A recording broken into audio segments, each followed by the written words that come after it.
From healthcare to offshore drilling to terrorism, I speak exclusively with former 1st Congressional District candidate and Charleston businessman Teddy Turner for a special edition of Quintin's Close-Ups. And be sure to download the free Quintin's Close-Ups app in your Apple or Google Play stores. And subscribe to this YouTube channel. Teddy Turner Jr., it's so good to see you again. Good to see you. I appreciate it greatly. It's been a while. It has. Too long. I just went back and watched our last interview. It was 2013. 6 years ago. Yeah, I knew it had been a while. Yeah, like we did it right there in front of Starbucks when it was there on East Bay Street. Yes. And now, I know obviously you're a businessman and you're a family man and a husband and whatnot. What is it like to be you these days? I can't complain. Busy, but you know, life is good. Life is good. That's great to hear. Yeah. I know the last time I spoke to you was when you were running for the United States House Congressional District for 1st Congressional District 1. And I know that you were talking about a couple of things. And you said this quote, "Clearly, the spending in Washington has gotten way out of control with no real efforts to cut spending while thousands go without jobs. It's frustrating, and I believe I can bring fresh ideas to provide a path of creating jobs while fighting to control spending in Washington." When you look back to 2013 to now, what do you see about Washington now? Still spending way too much money, and even more money, so it's accelerated since then. You know, we're at the close to $23 trillion mark of debt, and that's going to catch up with us. You can't just keep spending money. The great thing is the economy has come back pretty strong, and so we do have jobs. But you can't just add jobs to the economy and solve a government problem. So the government problem is we're spending too much. We need to raise revenues through a good economy, not through higher taxes, but a good economy. But we also have to cut expenses. We have to figure out how to get the debt taken care of. How do you fix those expenses? Well, you know, I think the simplest solution of all is a 10% across the board cut. So we're not picking programs. We're not going to select in this week. Right. What we would do if I was, but because every household in the world, every business in the world, if you just said, we got to cut 10%, we can do 10%. And you let the department heads figure out where they're going to get that money from, right? And if it's across the board, well, people can't whine about it too much because we'll just say it's across the board. We're not picking on a particular program because that's the problem. If you say, we're going to cut this, well, okay, that's let the department heads do it. Cut 10% across the board, and the next year, cut another 10%. Well, when you look at Washington from other issues, what else do you see is wrong in Washington? Well, the biggest problem we have is nobody can speak to each other. It's kind of like me and my ex-wife. You know, we have a communication problem. And so when you have a communication problem, you can't solve issues from the get-go, right? Because we're getting better at it, but you have to be able to have a discussion. And right now we can't have a discussion. And the problem is the hardcore right and the hardcore left doesn't want the discussion. So if you're running for office these days, it's almost a run to the left or a run to the right. Well, we're not really solving anything. What should that discussion be? That's a good question. We have to, in order to have the discussion about the hard issues, and they are hard issues, sure, it's going to take an open, honest dialogue. And an honest dialogue is not what we're having. We know that we can cut budgets. We know that there's government waste. But we also know that there are programs that need additional funds. So how do we do that? You can't sit across a hostile table. We all have to agree that we have problems. Okay. So if we don't agree that we don't have problems, then we can't solve the problem. So both sides have to realize that we have issues, and they do. But it's politics keeping them apart. What are those programs right now that need more funding?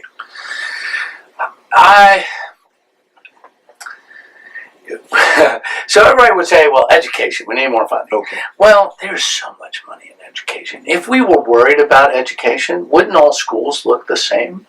If we're Courtyard by Marriott, every Courtyard by Marriott looks the same. You know why? Because they're saving money. If we were worried about saving money, we would build the same schools, right?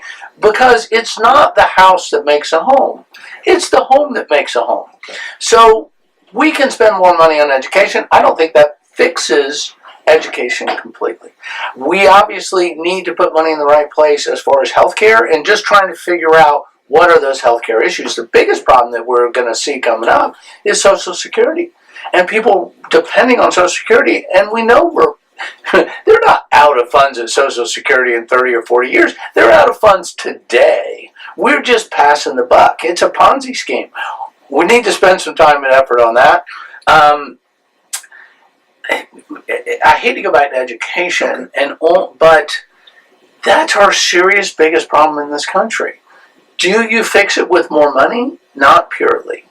Do we fix the problems at the VA purely with more money? No. Do we need to make sure that we're watching out for terrorism, cyber crimes, all this kind of stuff? Yes.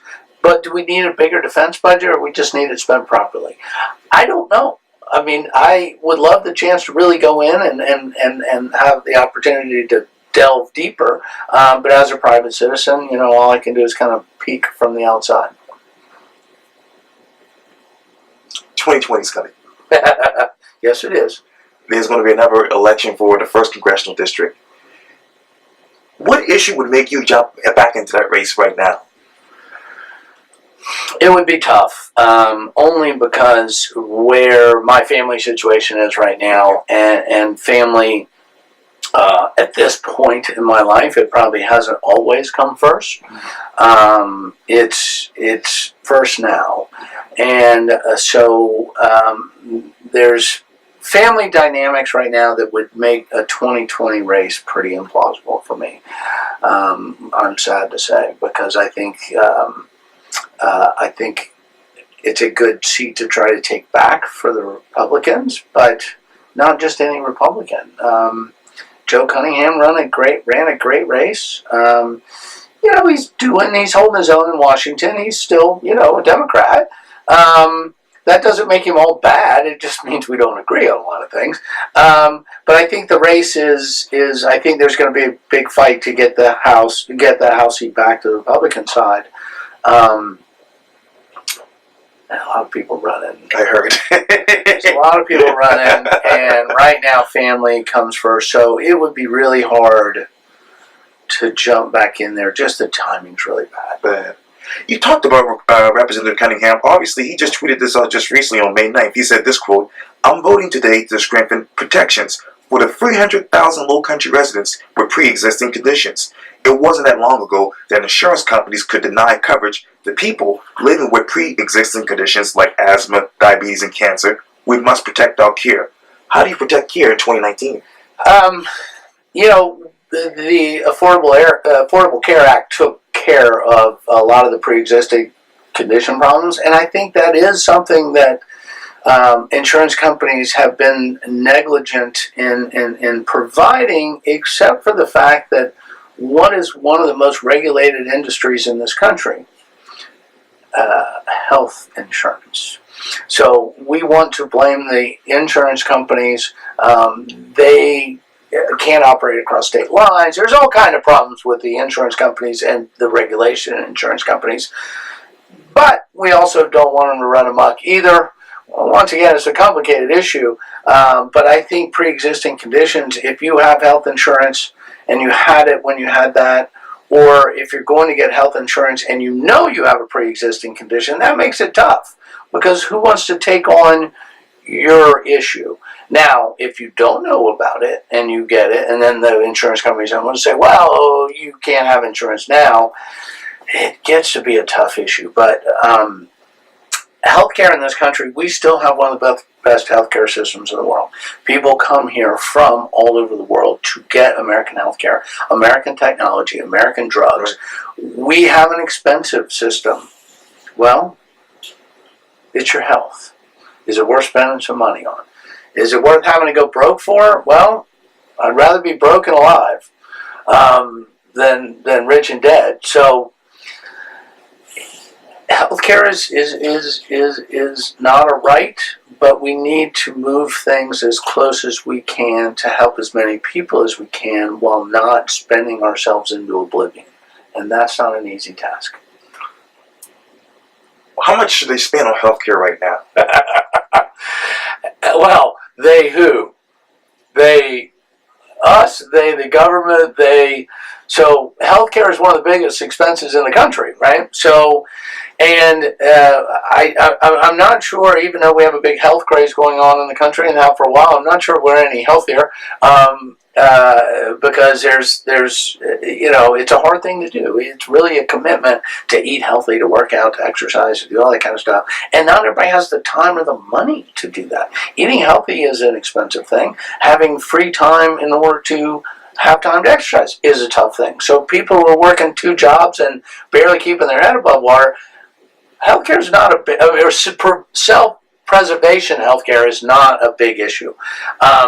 That's part of an education thing as well, in that people need to know how important it is. But it's one of the biggest expenses in our country, and it's only going to grow. And we're going to age, and healthcare gets more expensive. So, the solution is it's got to be free market. The government's not going to make it any better. The government, ran the post office for a long time, and UPS and FedEx have kicked their butts. So, do you just keep spending money down a rat hole, or do you let the private market take care of it? And it's all complicated. It is tough. Solutions, I don't think we spend enough time with the healthcare industry asking them what the problems are. I think Washington likes to tell people what the problems are. They're told by their series of experts, but really, when was the last time the congressmen and senators sat down with a group of real doctors, not pre-selected, not guys that wear their white coats to Washington? They don't even wear their white coats at the hospital for the most part. I mean, come on. But really spending time with doctors in the trenches, and I think they'd find out a lot more things. We have a problem with the emergency room use of healthcare, in that for some people that's the only line of defense that they have. That's the only thing they can do, only thing they can afford to do. That's a problem, but I don't think it's our worst problem. What more problems do you have with healthcare right now? Well, I mean, luckily, I've been blessed financially. My health care for my wife and my 3 kids is really expensive. Sure. I pay about $1,500 a month. That's expensive. Vast majority of people in the United States cannot afford $1,500 a month. But there are a lot of people paying it, and there are a lot of businesses are helping their employees pay that. So maybe they're paying a portion of it, $600 or $700 a month. It's still expensive, but you have to have it. So we have to cut expenses. I mean, in my opinion, the healthcare expenses come not only from government control of health insurance companies, but also from we need tort reform. We need to get the lawyers out of the hospitals, and by it's not popular, but the British system of tort is much simpler than ours. Loser pays. People say, well, if we went to a loser pay system, then people couldn't afford to file lawsuits. Wrong. There's the lawyers that want to take lawsuits. It's how they make their living. But what it does, it keeps frivolous lawsuits out. We pay a lot in frivolous lawsuits because it's easier to settle than it is to stand on principle. So the possible liability on every single aspect of the hospital or the doctor's office is insane. From the Band-Aids to the gauze to the tube that goes into the IV, into the needles. The needles, the bed manufacturers, the floor manufacturers, the sweepers, the cleaners. Everything has this huge cost that we've had to have because one of the biggest healthcare lawsuits in the world was, I think it was $119 million, and was against Tylenol. Right. Well, Tylenol, which is still on the market, which people take every single day, Sure. and yes, the woman had a huge, horrible reaction to Tylenol, but that was not negligence on Tylenol's fault. but they had to pay. So now we pay more for Tylenol. Tylenol's insurance company charges Tylenol more. So we need to fix the system, but it needs to be a multi-pronged attack. Veteran unemployment. The congressman said this. Veteran unemployment in South Carolina dropped to 3.3 in 2018, ensuring smooth transition from military to civilian life, plus making sure vets have access to affordable housing and meaningful employment is a huge priority of mine in Congress. Together we can continue this tremendous work. Question, affordable housing. How do you define that? I think what's going on now with opportunity zones, and there's great tax incentives to build affordable housing. The problem is when you have things like rent control, which is an attempt to make affordable housing, actually does the exact opposite. It keeps people from building affordable housing, because if you're in a rent controlled situation, the dollars in a normal setting don't make sense. So people aren't building buildings in order to be rent controlled, right? So affordable housing or Section 8 housing, and there's different versions of affordable housing. When you live in a city like Charleston, it's very hard to find affordable housing. Everything here is expensive. Well, we're a market-driven economy. And if we can't afford to have people work here, then the prices of housing will drop. It is a cyclical situation. Right now in Charleston, housing is booming. It's gone crazy. Well, there's only one thing that can happen. The price of housing will fall, because you're a glut. You're glutted. You have too much. Affordable housing. We have to have places for people to live. We have to have places that are decent standard of living. Is that the government's job? In my opinion, it's not the government's job. However, it is the people in government's want for the citizens to be happy. And if we have a homeless situation, that doesn't help anybody.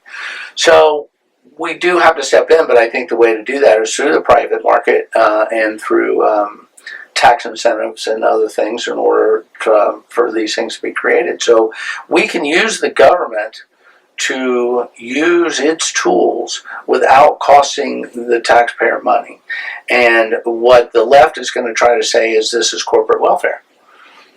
It's not corporate welfare. It's trying to use the incentives that the government does have control of in order to make the citizenry happier. And I think that's the best way to do it.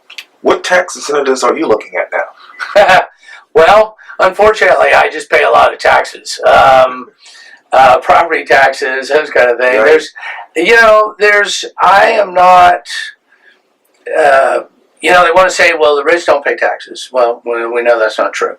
We do know that you pay as little taxes as you possibly can with still being within the law. It gets harder and harder to do all of that, which I don't have a problem with. I think if we could get rid of a lot of loopholes, we could get rid of a lot of, and Republicans don't want to hear that, conservatives don't want to hear this, but I think we can simplify the tax code. I think we can get people to understand what's going on, but by lowering taxes, you actually increase revenue if done properly, because people are making more money, more reinvestment in the business world. The falsity is you can't build an economy on taxation, right? So you can't tax an economy into health. The higher taxes that you charge, the more stifling it is for the economy, period. So tax incentives for me, I am working on a couple of projects with other people who actually know what they're doing, right, in opportunity zones, because the tax incentives are really good. And so it's a double win if you're working in because it's good for the economy, it's good for the community, and it's good for the investors. So to me, that's a good program. How do you simplify that tax code now? God, the tax code is so complicated, it's unbelievable. And most of the folks that if I did my taxes, I sent them in, and one tax IRS person would say, "Oh, that's fine," and then you turn it over, and the other one would say, "No, no, that's not right. You owe more." And then the third one would go, "No, no, that's not right. We owe you more money." It is that complicated and that complex, and it shouldn't be. Now, the problem is if you talk about simplifying the tax code, the lawyers are mad at you, the tax lawyers are mad at you, the IRS is mad at you because they're going to lose employees, the tax attorney is going to lose money. So it's a hard thing to push forward because every time we do a program in Washington or a program in state government, who's the winner and who's the loser, and everyone wants to try to pick who's the winner and who's the loser. Well, people are going to win and people are going to lose.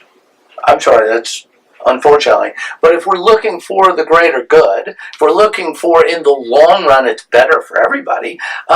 If your patient dies, then the pharmaceutical company's not making money. The hospital's not making money. Nobody's making any money.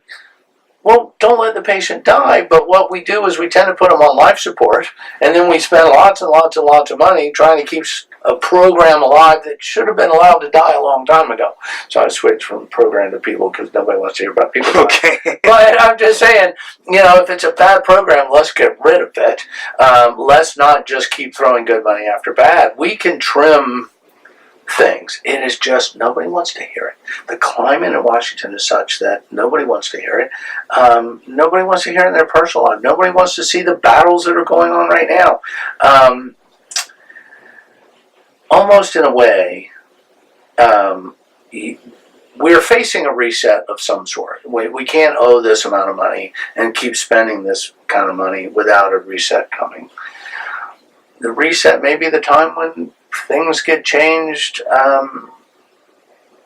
to a semi-normal spending limit because you can't spend it if you don't have it. And right now we make it, we print it, we borrow it, we beg, borrow, and steal against it.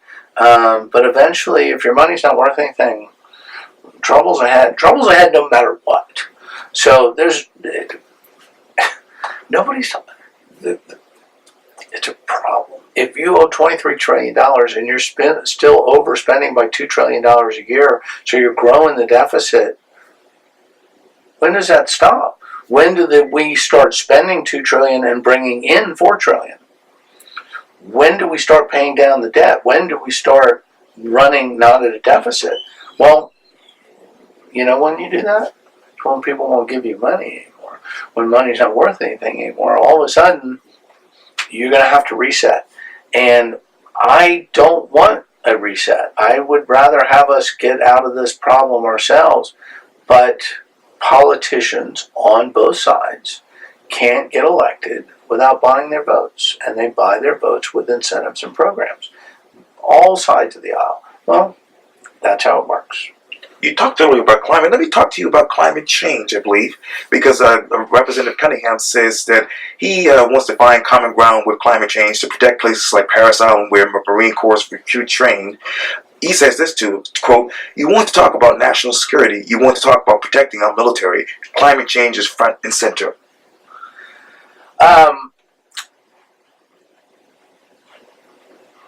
I am a conservationist, but not an environmentalist. I am on the right side of the environmental cause, as if there is a political left or right in the environmental cause, and I think there is. Climate change. It's a complicated issue too, because if you look back through the millennia of the Earth, there's not supposed to be ice at the poles anyway. That comes from ice ages, and the vast majority of the time on the Earth, from what scientists tell me, is that there wasn't ice at the poles. So you're seeing one of the poles shrink and one of the poles grow. It's beyond my knowledge. Are we polluting the earth? Yes. Or are we creating too much carbon dioxide? Well, probably. The good thing is trees breathe it, so that's helpful. Are we? Is climate change the biggest threat that faces us? Absolutely not. And I only say that because we can solve those issues. We can't solve religious issues, problems in the Middle East. We cannot solve our overspending because we won't do it. We're not going to solve that. We're not going to solve. I would say our biggest threat is terrorism and our own destruction. Climate is important, but why do people talk about it being a national crisis and a national security crisis? How could it be a national security crisis to the size of nuclear weapons? I'm sorry, we're an EMP. If we have one EMP blast in New York City, so electromagnetic pulse explosion, which is not that hard to do, New York is done.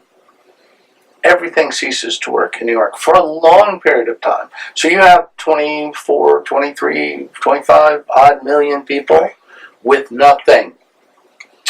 How long do you think that's going to take chaos to break out? That's immediate national security problem. That's immediate threat.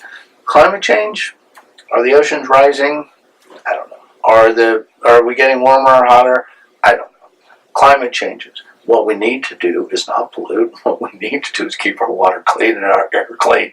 And we need to educate folks so that they want to do that on their own, that we have personal pride in our space.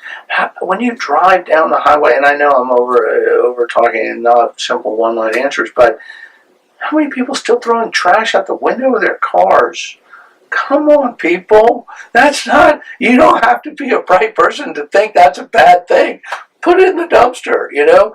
We can do things that are a lot easier than banning straws or plastic bags that would make more sense. Where are you on this discussion? You know, the plastic bag ban, you know, so I walk into Lowe's, so they give me a thicker and heavier plastic bag. Mm. Did we solve the plastic bag problem? No. Did we move anything forward? No. We got the plastic bags. Why? Because we were cutting down too many trees and we were making paper bags. Well, guess what's back? Paper bags. Paper bags aren't worth a darn. The handles fall off. The stuff melts through the bottom. You know, I have been to a lot of places around the world and plastics are a major problem. The United States is a very, very, very small part of that problem. And it's good that we have people that are aware. But paper straws are terrible. So it used to be that, you know, now you have to ask for water on the table, right? Well, that's a good thing. Ask for water. But if I ask for a plastic straw, I should be able to get a plastic straw. Is the plastic straw going to be the thing that ends the world? No. So a turtle had one in his nose. And they pulled it out on national TV, and it was a bloody mess, but the turtle lived, and everybody went, oh, Ape, we've got to, you know, the straws are killing the ocean. I spend a whole lot of time on the beaches and on the water, and I never see straws. I see Clorox bottles, I see soap bottles, I see flip-flops, I see all kinds of things, cigarette butts. I don't see straws. So how the whole public has been told that the straw is somehow getting from Iowa to the ocean, I don't understand. I do realize it's a lot of plastics. Is there a better solution? Is there something? Yes. But the more that we take away our own rights, the more vicious that cycle is going to get. So I kind of have a hard time with what's next. What's next when it comes to offshore drilling, Johan? Wow. So offshore drilling, boy, that was a topic that really got Joe Cunningham elected. Katie was for offshore drilling. Joe Cunningham wasn't. He had some great ads. He really did a nice job with that. You know, talk about national security, energy independence. Huge problem in national security, right? So if you are having to buy your energy from somewhere else and you can't survive without energy, which we can't, back to the EMP kind of thing, you have a real problem. You have to get in bed with your enemies in order to buy their product. we are not now as much oil independent, and some say we're oil independent now. I'm not an expert in that area, but the right says we're oil independent now. We're producing more oil than we ever have, which is a good thing, because energy independence is key. And they're not going to do away with the combustion engine anytime very soon. We're going to be oil dependent for a long, long time. Norway, the fjords of Norway. Norway is a beautiful, pristine country. One of these countries that the social left likes to say, oh, they're social democrats. So we need to emulate them. Biggest income from the country? Oil. Where does it come from? Offshore drilling. Right there off the coast of Norway. If you ask the Norwegians about offshore drilling, what would they say? Been good for us. Makes us money. It's a lot of money for the country. The country has a high standard of living because the government owns the oil rigs. We sell the oil. Has it ruined Norway? No. How many oil rigs are in the Gulf? A lot. Where do the fish live? At the oil rigs. Why? Because the water's polluted? No, because they're unnatural reefs. They're artificial reefs. So I am not I'm not an advocate for offshore drilling in that, if we didn't need the oil, then, we don't need to do it. However, if we have large natural gas and oil deposits and we can drill through dead sand out in the ocean, I'm not against it. It creates jobs, it creates national security, it creates energy independence, but I realize it's such an unpopular thing. But who's it an unpopular thing for? Peninsula, Charleston Democrats. To me, the latte liberals are all against it. I don't know why. If you look at the same people, I guarantee you they're the same people that don't like cruise ships in Charleston. If we can pick whether cruise ships can come in and out of Charleston, can't we pick which airlines Spirit Air, or, those people that fly on Southwest? We don't want those people. We want only the people who fly Delta. Well, come on, people. The open and free left is not so open and free. Well, it's blocking my view. It's polluting. And so we're a port, first and foremost. So I know I got way off on a tangent on this. But I am not against offshore drilling. I think we have to be very careful with it. But if you look at the amount of oil rigs that are in the Gulf that have produced a great amount of oil for a lot of countries like Venezuela and the United States, it's actually been very clean. So. Teddy Turner, thank you so much for your time. I really, really appreciate this. Thank you very much. Always a pleasure. Likewise. Thank you. Thank you.